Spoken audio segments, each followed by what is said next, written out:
Buenas noches, amigas y amigos que participan de estas conferencias en los días de preparación a la fiesta de San Pedro Nolasco, fundador de la Orden de la Merced.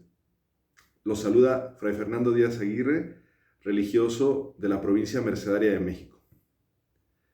Después de que el día de ayer escuchábamos la historia de Pedro Nolasco en la historia, o los datos importantes, relevantes de la historia de la biografía de Pedro Nolasco, hoy vamos a reflexionar en torno a las causas, a los orígenes de su misión, de su acción liberadora. Pudiera parecer que esto es obvio o automático. Pudiéramos pensar en Pedro Nolasco como alguien predestinado, que actuó así de manera espontánea. Pero no.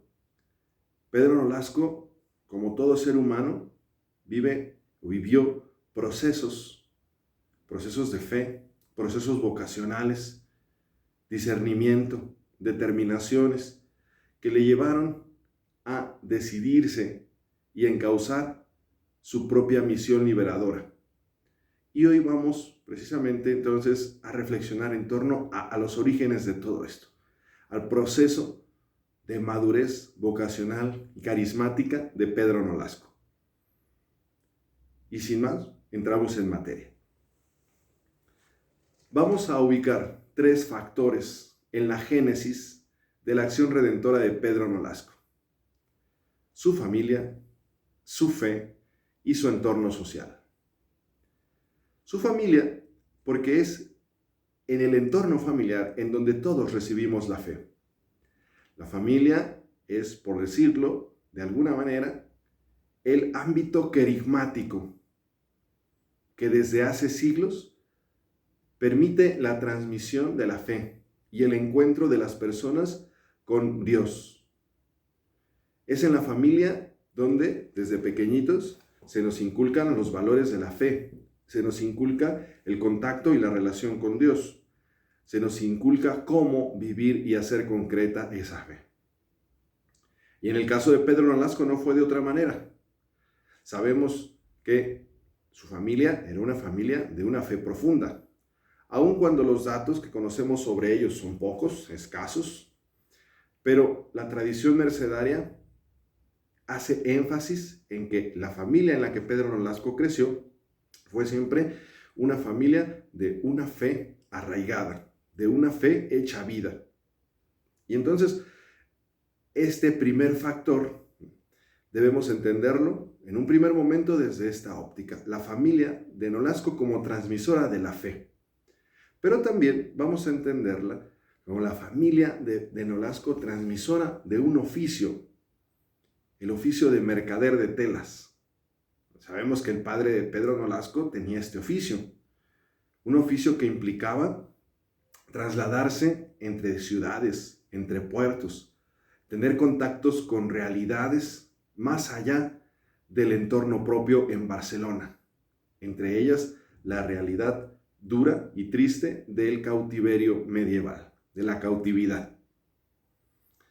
Entonces, estos 2 factores, estos 2 aspectos que la familia le transmiten a Pedro Nolasco serán determinantes para el desarrollo de su vocación, el desarrollo de su acción liberadora.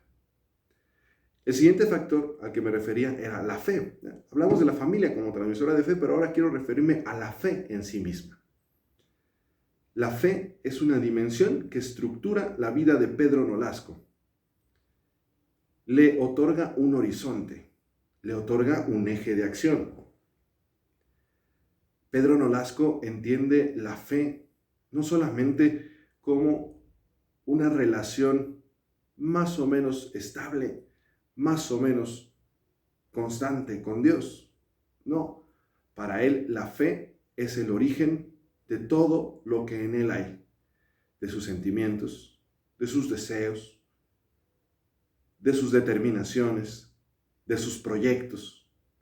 La fe se convierte para Pedro Nolasco entonces en el canal de sus inquietudes, en el canal de su propio proyecto de vida. Pedro Nolasco entiende la fe como aquello que le va a permitir irse estructurando a sí mismo. Y es interesante porque para muchas y muchas personas, la fe es algo a lo que podemos recurrir cuando tengamos necesidad. Pero Pedro Nolasco nos da el ejemplo de que la fe debe acompañar, permear toda la vida humana, en cualquier momento. Pedro Nolasco hace de la fe su compañera de vida. Pedro Nolasco hace de la fe la llave, la clave para entenderse a sí mismo, para entender su propia vida. Y el tercer factor es el entorno social. Desde luego que la acción redentora de Pedro Nolasco responde a la necesidad, a una necesidad de su época. Defender la fe de los cautivos, defender su libertad y su dignidad de hijos de Dios. Obviamente que este aspecto y el entorno sociocultural, el entorno histórico en el que Pedro Nolasco vivió, influyó de una manera determinante en su propio proceso. Recordemos que Nolasco vive en la Edad Media, vive en la época de las cruzadas, en un ataque constante a la fe y en una defensa constante de la fe. Él mismo se suma en esta tarea de defender la fe de los cautivos. Ciertamente no lo hace utilizando armas, no lo hace enlistándose en algún ejército cruzado. No, Pedro Nolasco elige otro camino, elige el camino de la misericordia para defender la fe. Pero esto lo hace situado en el entorno histórico que le correspondió vivir. Pedro Nolasco no se aísla de su propia historia. Pedro Nolasco no se aísla de su tiempo. Pedro Nolasco no añora otras épocas. Pedro Nolasco responde a lo que vive. Responde a lo que hay en su aquí y ahora, el dolor de los cautivos. Estos tres factores se conjugan en el corazón de Pedro Nolasco y le van empujando, van desarrollando en él respuestas determinantes. Van desarrollando acciones generosas. Van desarrollando actitudes. En primer lugar, hay que hacer mucho énfasis en su oficio y en el entorno histórico de su época.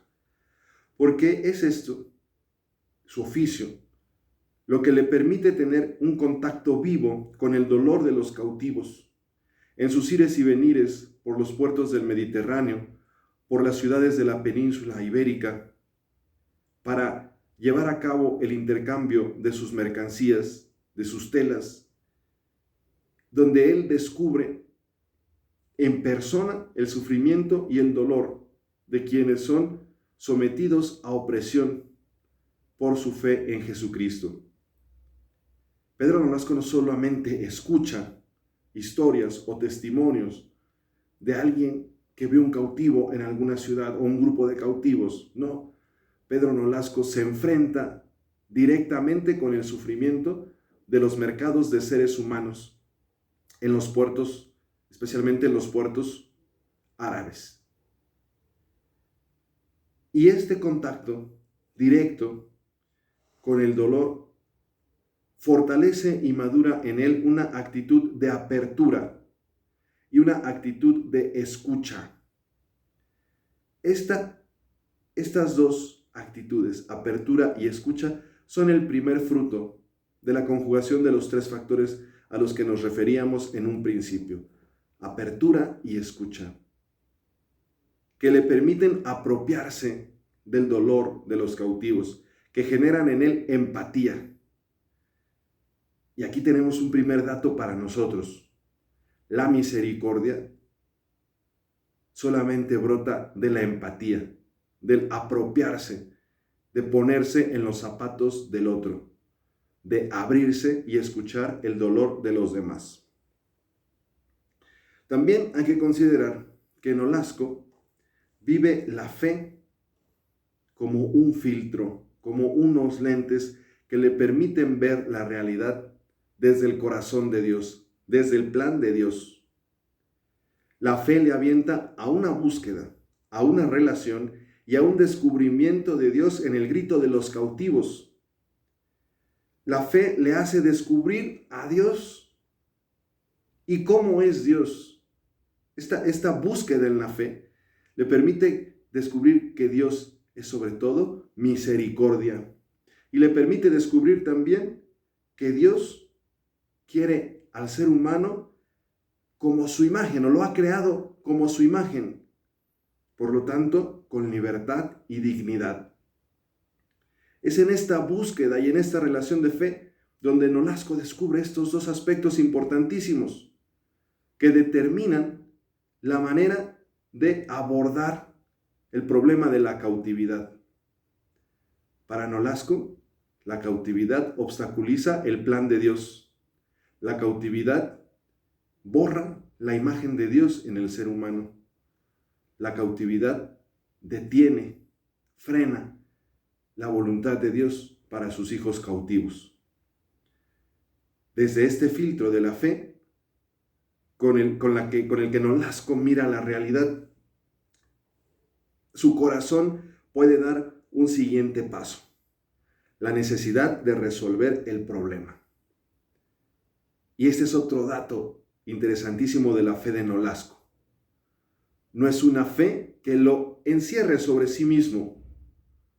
Es una fe que le empuja al contacto con el dolor, a la apropiación del dolor ajeno y a resolver el dolor ajeno, a ejercer de manera real y concreta la misericordia. La fe de Nolasco entonces es sobre todo inquietud, interacción. No es una fe estática, no es una fe intimista, no es una fe que le aísle, sino todo lo contrario. Es una fe que dinamiza su corazón, que lo dinamiza en los pasos de la misericordia. Pero no todo es miel sobre hojuelas. Pedro Nolasco, como todos nosotros, en medio de su propio proceso de fe, vive crisis.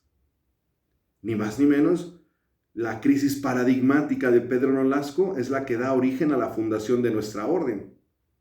Recordemos que la tradición de la orden nos dice que nuestra Santísima Madre, la Virgen María, inspiró a Pedro Nolasco la fundación de la Merced porque él se había sumido en una crisis vocacional, no sabía para dónde hacerse. Los cautivos eran muchos, las limosnas eran pocas, no sabía cómo abarcar más espacios para colectar, para redimir cautivos. De repente llegaba el desánimo, llegaba el cansancio, problemas, y Pedro Nolasco se genera este conflicto, esta crisis de no saber si seguir o no seguir. Y ante esta dificultad, ante esta crisis, él responde en la oración. Es decir, el primer gesto que él tiene antes de abandonar, antes de tomar decisiones apresuradas, el primer gesto que él tiene es orar. Él sabe que esto que realiza para el servicio de los cautivos es obra de Dios en su corazón. Y por lo tanto, la oración es para él el vehículo, el medio en el que va a escuchar el querer de Dios sobre la obra que sembró en Nolasco. Por eso, la respuesta de Dios a la oración de Nolasco, a su crisis vocacional resuelta en la oración, es la inspiración de nuestra Santísima Madre que le manda fundar la orden. Entonces, él vivió crisis. Y Nolasco se presenta para nosotros, para todos los bautizados, porque todos los bautizados somos vocacionados, todos tenemos una vocación. Se presenta como un ejemplo de cómo resolver las crisis. Especialmente, este es un dato muy, muy importante para las amigas y amigos que nos acompañan en esta conferencia y que están en un proceso de discernimiento vocacional o en un proceso de formación inicial en la vida consagrada. Pedro Nolasco nos da ejemplo de cómo enfrentar y resolver la crisis. No desde nosotros mismos, no desde nuestras propias determinaciones, no desde nuestras justificaciones, ni desde nuestros pretextos. Las crisis vocacionales se resuelven desde la escucha atenta al querer de Dios. Porque cuando hacemos este ejercicio de discernimiento desde el corazón de Dios, el Señor responde sin tardanza, como a través de María respondió a Pedro Nolasco. Pedro Nolasco se pregunta entonces, ¿qué debo hacer? ¿Qué debo hacer ante estas dificultades que se me ponen delante y que obstaculizan un adecuado ejercicio de la tarea redentora? Dios, a través de María, o Dios y María, se le presentan entonces como horizonte, como fortaleza. No como una resolución inmediata, sino como estas dos cosas, horizonte y fortaleza. Desde luego que María había sido desde siempre un elemento de apoyo importantísimo para Pedro Nolasco. Los testimonios de la tradición mercedaria lo ubican en repetidas ocasiones en el monasterio benedictino de Montserrat, cercano a Barcelona, un lugar mariano, al que Nolasco asiste asiduamente para encontrarse con María, la Madre del Señor y Madre de todos sus anhelos. Es en ese contacto permanente y constante con María, es en ese amor tierno de hijo, ese amor que brota del corazón, donde Nolasco descubre a María como fortaleza, como apoyo y como inspiradora de las mejores intenciones en el corazón humano. María es madre de Jesús Redentor, es por lo tanto madre de redención, de misericordia y de libertad. Nolasco, en este contacto permanente con María, escucha las palabras que el Evangelio de Juan pone en la boca de la madre de Jesús en el episodio de las bodas de Caná. Hagan lo que Él les diga. Nolasco descubre entonces a María como la accionadora de la obra de Jesús en él. María gesta y educa la vocación redentora de Pedro Nolasco, así como María gestó a Jesús, como María educó a Jesús, el Redentor del mundo. María gesta y educa el corazón de Nolasco para la misericordia y la libertad. Nolasco es educado para ser redentor, para ofrecerse a sí mismo como moneda de rescate, para ofrecerse como liberador. Pedro Nolasco es el mejor exponente de la vivencia real y práctica del Evangelio. No podría ser de otra forma, porque María, que gestó, que dio a luz y que educó a Jesús, nuestro Salvador y Redentor, también fue dándole forma al corazón y a la vida de Pedro Nolasco. Y por eso logró Nolasco realizar en su propia vida el ideal evangélico de Jesús, el Hijo de María. Pedro Nolasco antecede históricamente a los grandes místicos de la cristiandad que proliferan a partir del Renacimiento. Juan de la Cruz, Teresa de Ávila, Juan de Ávila, por mencionar algunos en el ámbito hispánico. Y desde luego que no realiza una producción literaria, teológica, poética, como estos grandes místicos del siglo XVI. Sin embargo, Pedro Nolasco es un gran místico. ¿Por qué? Porque es un gran buscador de Dios. Pedro Nolasco es el místico más aproximado al Evangelio.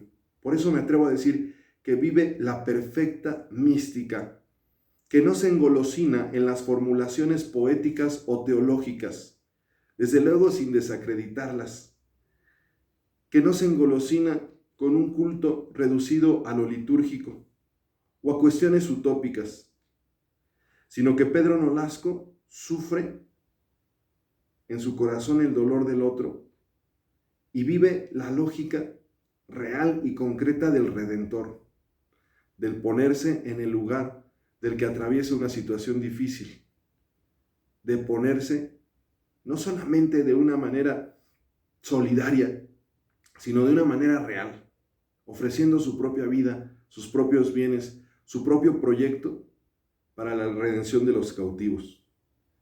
Pedro Nolasco vive la mística del buen samaritano, la hace vida y verdad. La mística del buen samaritano es aquella que descubre a Dios no en el templo, no en las normas rituales, no en una oración intimista. La mística del buen samaritano es aquella que descubre a Dios en el corazón sufriente del prójimo tirado a la orilla del camino. Esta es una mística en toda la expresión de la palabra porque busca, descubre, contempla y adora a Dios. Busca, descubre, contempla y adora a Dios. No podemos reducir la acción liberadora de Pedro Nolasco a una cuestión filantrópica, a una cuestión de mera solidaridad humana. Es sobre todo la acción y la vida de Pedro Nolasco algo motivado en una profunda mística evangélica. Pedro Nolasco busca constantemente a Dios. Es un hombre que tiene los oídos y los ojos del corazón atentos para descubrir en dónde Dios clama, en dónde Dios pide auxilio, en dónde Dios pide ser escuchado, atendido y curado. Y es interesantísimo cómo Pedro Nolasco no busca a Dios donde todo mundo lo hace. No lo busca en los templos, no lo busca alejándose como ermitaño. No, Pedro Nolasco lo busca en donde nadie podría imaginar que está Dios. En el sufrimiento, en las heridas abiertas, en lo que más repulsión nos causa, en lo que nadie quiere ver, en lo que nadie quiere sufrir. Ahí es donde Pedro Nolasco busca y descubre a Dios. Y es en esas situaciones límite que hoy el Papa Francisco llamaría periferias existenciales, donde no solamente Nolasco busca y descubre a Dios, sino que lo contempla. Pedro Nolasco es un gran contemplativo, entendiendo la contemplación no como una mirada pasiva de Dios o de la realidad, sino la contemplación como aquel diálogo que provoca los corazones. Pedro Nolasco, al descubrir a Dios en el cautivo, entra en diálogo con él y deja que su corazón sea provocado, deja que su corazón se enamore. La contemplación es origen de amor. Pedro Nolasco contempla a Dios y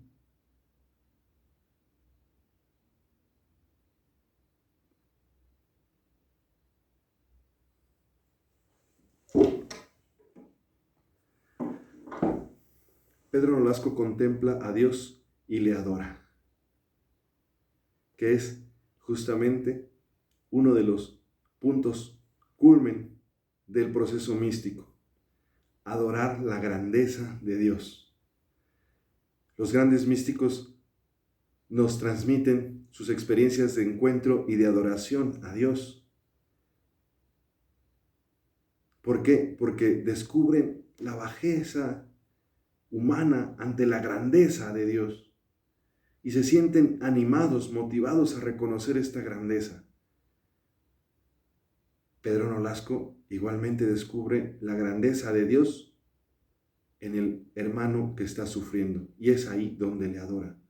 No con palabras, no con poemas, no con hermosas formulaciones teológicas. Pedro Nolasco adora a Dios con la cercanía, con gestos reales y concretos de misericordia, curando las heridas, ofreciendo liberación, incluso poniéndose a sí mismo como moneda de rescate.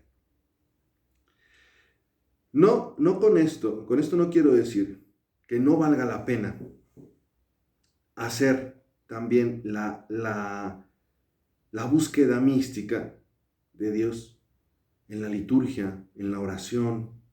No, claro que Pedro Nolasco también incorpora estos elementos a su propia mística. No podría ser de otra manera.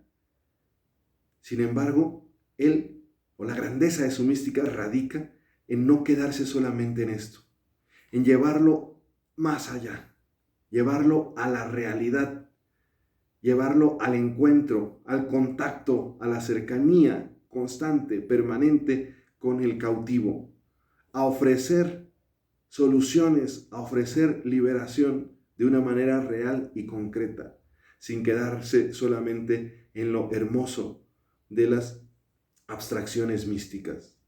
Lleva la mística al campo de lo real, al campo del ejercicio liberador. Esto nos lleva a entender que la oración de Pedro Nolasco es una oración redentora. De la oración, de la liturgia, de la centralidad eucarística.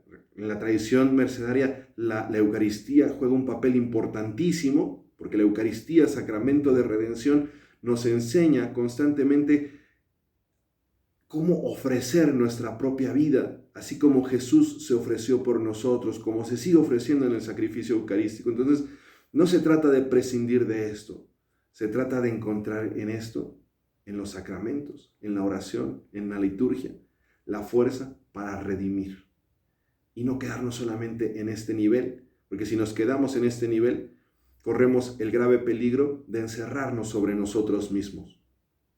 Pedro Nolasco nos da el ejemplo de cómo dar ese paso, de encontrar la fuerza redentora en la oración, en las celebraciones litúrgicas, en la adoración eucarística, para ir al encuentro de Dios en el que sufre, en el que clama libertad.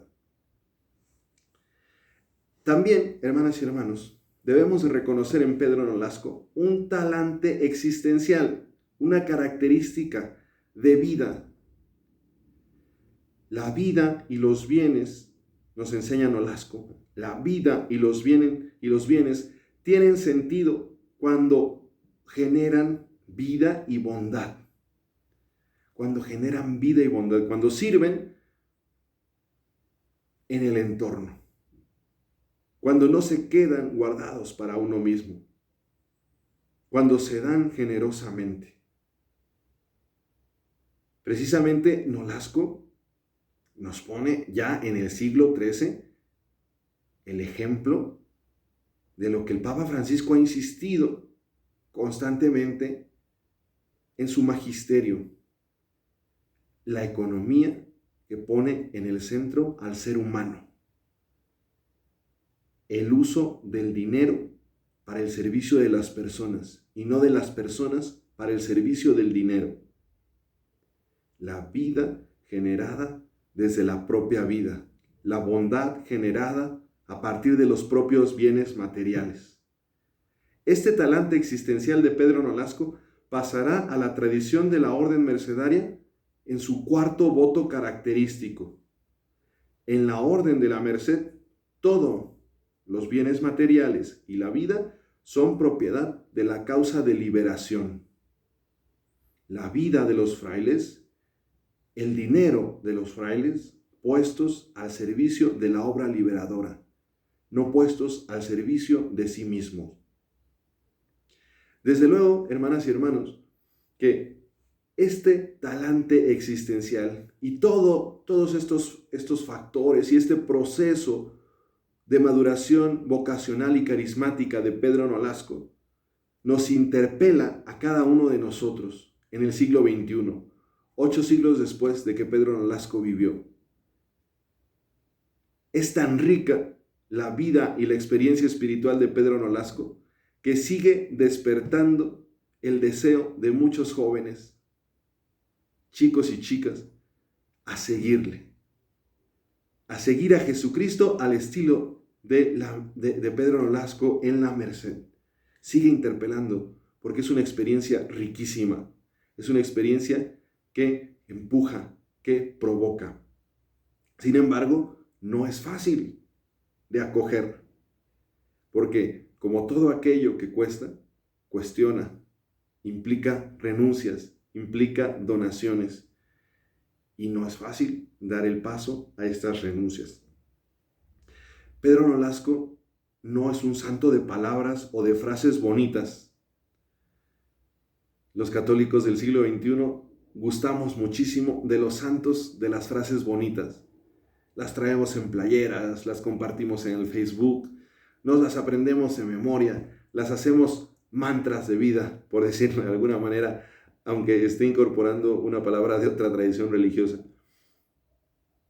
Pero Pedro Nolasco no es el santo de las frases bonitas, de las frases cautivadoras. Pedro Nolasco es el santo de acciones fuertes, decididas y astutas, sin medias tintas ni apariencias. Es el santo de la fe hecha vida. Es el santo de la mística hecha servicio. Pedro Nolasco es el santo de la misericordia hecha libertad. Esta es la experiencia espiritual de Pedro Nolasco, las causas, los orígenes de su acción liberadora, las causas y los orígenes de lo que después será el gran don de la Orden de la Merced para la Iglesia y para el mundo, del carisma mercedario de visita y liberación al que hemos sido convocados como hijos de Pedro Nolasco. Todos los que formamos parte de la familia mercedaria debemos sentirnos verdaderamente agraciados de parte de Dios, porque nuestra familia es muy peculiar en toda la iglesia. Es muy peculiar nuestro carisma, es muy peculiar nuestra historia, es muy peculiar nuestro servicio.